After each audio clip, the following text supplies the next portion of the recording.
What's up, everyone? This is Game 2 of the TANC24 GrandFinals between msrm, our blue Infernal player, and Snoxtar, our red Infernal player.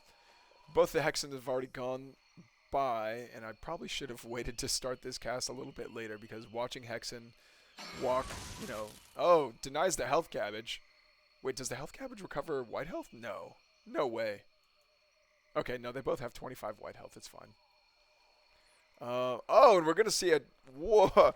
I like saying expansion first, but going for the double Luminite expansion is a very bold move. It's a very cool move, but it's also very risky. It's just so much further away from the main, so it's gonna be hard to reinforce unless he builds all of his production around here. But it also, if it gets scouted, it doesn't get scouted. Okay, I think he's gonna get away with building his natural there. Meanwhile, Snoxtar's Hexen is gonna be quite the pest to oh, that was cool. You could see the reflection of his staff on these rocks. There really hasn't been enough credit given to all the lighting work done. Anyway, I think he was body blocking that imp from throwing down the shrine for a little bit, but the shrine does get thrown down finally, and now we're going to see things kind of return back to a normal game. These Shadow Mastiffs are going to get burst down by the couple of Hexen, or excuse me, a couple of Gaunts and the Hexen. I don't know why I keep getting them mixed up. I know the units are separate, it's just the words that like get mixed up in my mind. Yeah, so it's just Skulls, Brutes, Gaunts, everyone's going to get more Fiends out of the deal. Who ends up with more Fiends at the end of the speed camp is what I end up asking. And I think it's going to be Snoxtar that ends up with, yeah, 3 Fiends, a Brute, and a Hexen. And this is 3 Fiends, 2 Gaunts, and a Hexen. Okay. Yeah, that's fine. That's fine.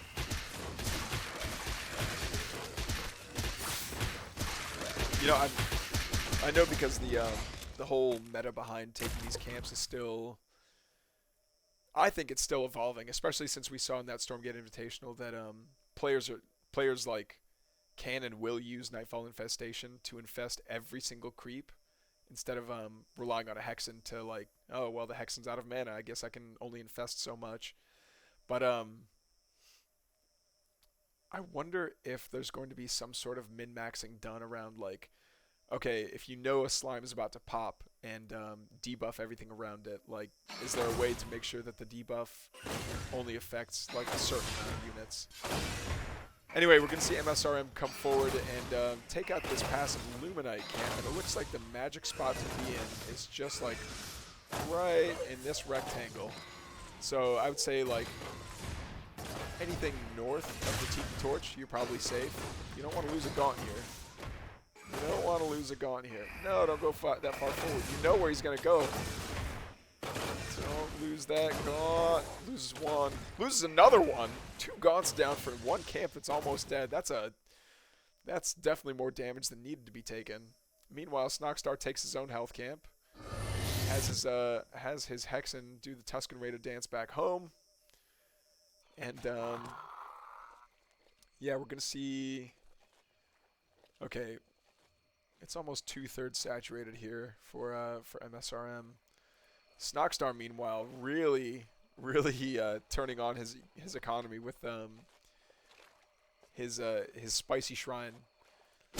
These 2 Fiends are gonna find the what would normally be a natural, but a Superstone comes down to defend, and that's a good spot for the Shroudstone to stay anyway.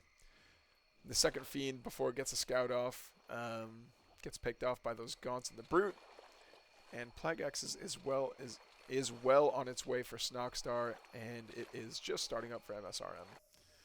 So I think we're going to see a lot of army units start staging up over here. Now, are they going to take this? They are going to try and take this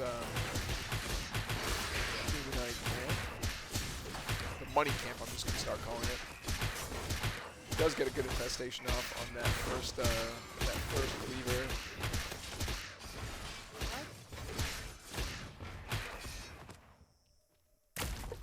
And I guess you're just gonna stand there and take it from that from the bruiser. Not that it matters all that much. It was It was mostly brutes that were taking the brunt of that, so it's fine. It's fine. The Imp's carving a little path out eastward, which is interesting.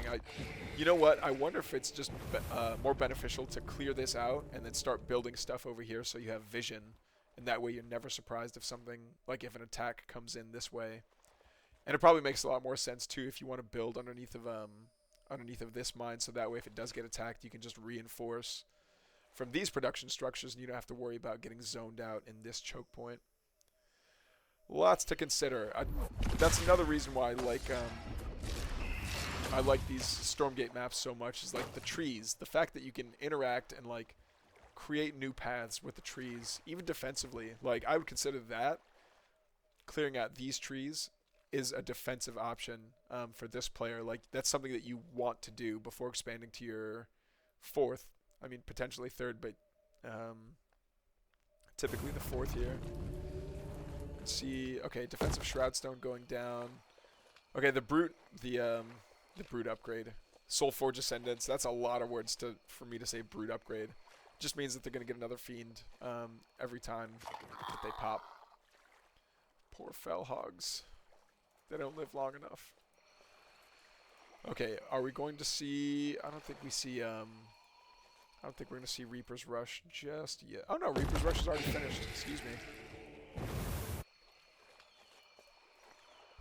And yeah, Reaper's Rush is just finishing up for... Okay, yeah, it must have been Reaper's Rush that I was seeing earlier instead of Plague X. My apologies, guys.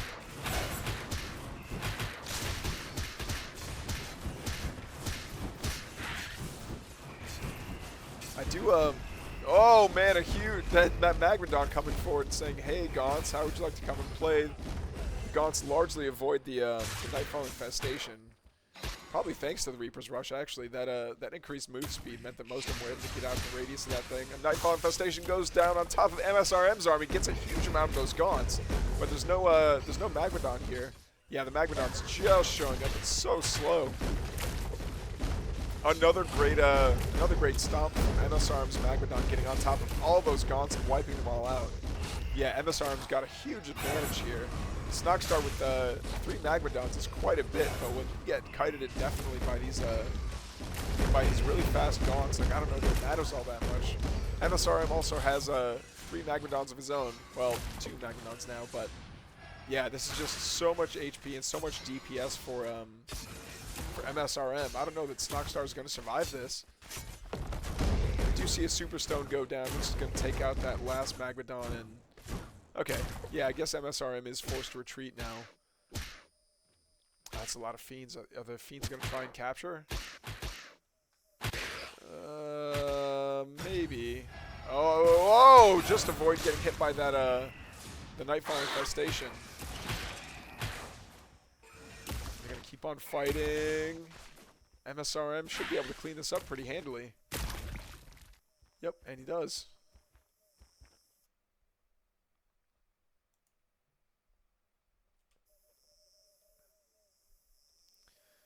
Meanwhile, back over here, we're going to see more production structures going down the fourth for Snoxtar.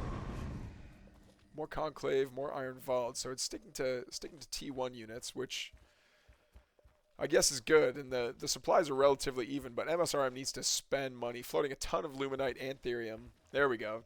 You see a lot of that just got spent, and now the supply advantage is in favor of MSRM, who also has still hasn't fully saturated this base yet, but did clear out a ton of trees here. I think that's probably just to make room, and we do see a dragon out for MSRM.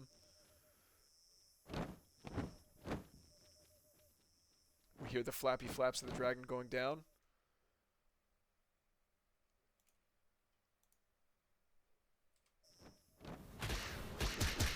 Okay, so now the attack on the on Snoxtar's fourth is going to go down, but all those fiends are getting choked up between the Iron Vault, and I think that's actually really working out quite nicely. That means Snoxtar's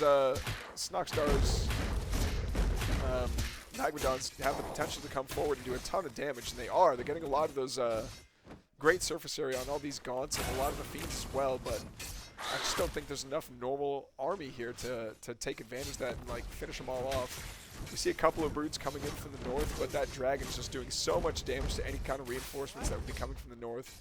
We do see some reinforcements coming in from the west as well, from the southwest, but it seems like all these reinforcements are just trickling in. They're not actually able to get much done.